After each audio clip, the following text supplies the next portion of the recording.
पहिल्या व्हिडिओमध्ये आपण जीवनशैली सुधारण्यासाठी 5 स्टेप्स बघितल्या होत्या, ज्या पुरेशा नाही. तर या व्हिडिओमध्ये आपण पुढच्या 5 स्टेप्स बघणार आहोत. Step number 6, maintain sleep cycle. झोप ही शरीर आणि मन याच्या आरोग्यासाठी खूप महत्त्वाची आहे.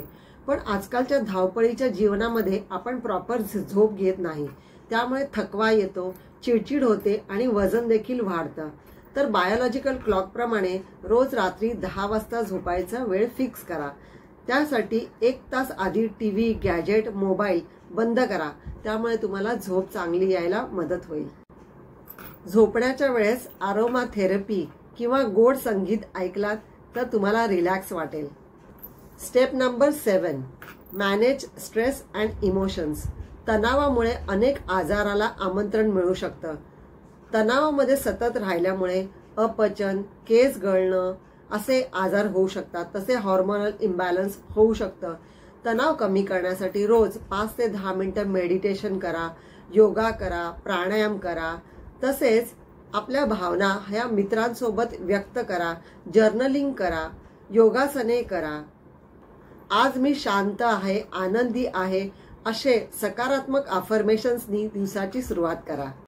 Step number 8, get sunlight and fresh air. सूर्यप्रकाश हा व्हिटॅमिन डी चा सर्वोत्तम स्रोत आहे, जो आपल्या हाडांसाठी खूप गरजेचा आहे. तसेच आपल्या मेंटल हेल्थसाठी पण खूप महत्त्वाचा आहे. म्हणून दररोज 10 ते 20 मिनिटं तरी सूर्यप्रकाशात बसा किंवा बाहेर फिरायला जा. जर तुम्ही व्यायाम किंवा आसनं करत असाल तर ती मोकळ्या हवेमध्ये करा. त्यामुळे शरीर आणि मन हे प्रसन्न राहायला मदत होईल. तसेच रोज सकाळी उठल्यावरती डीप ब्रीदिंग करून फुफ्फुसांमध्ये ऑक्सिजन भरा. Step number 9, avoid toxins and chemicals. आपण दररोज असे अनेक विषारी पदार्थ वापरतो जे आपल्या शरीरासाठी खूप घातक आहेत. जसं प्लास्टिकचा वापर, केमिकलयुक्त सौंदर्य प्रसाधने, तसेच प्रोसेस्ड फूड.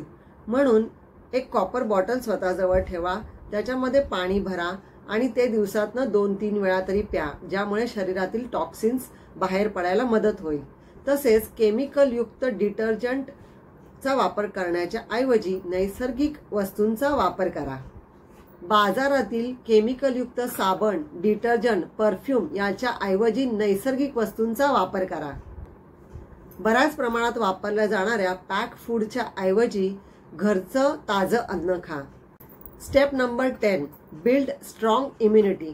जर आजारी पडायचं नसेल तर आपली इम्युनिटी ही स्ट्रॉंग असणं खूप महत्त्वाचं आहे.